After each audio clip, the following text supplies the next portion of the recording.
than an hour. Harrisburg University researchers are working on what could be a game changer. They are experimenting with 3D printers to create skin grafts. Priscilla Ligori reports.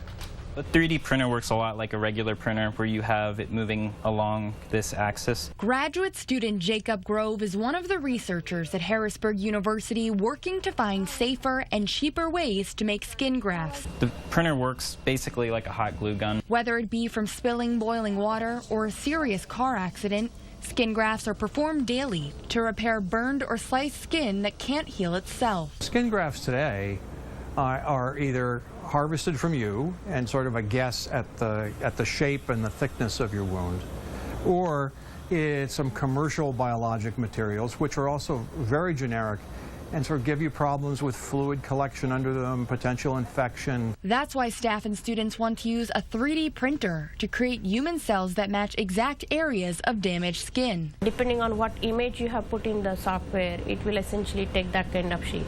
Here's an example of how it works.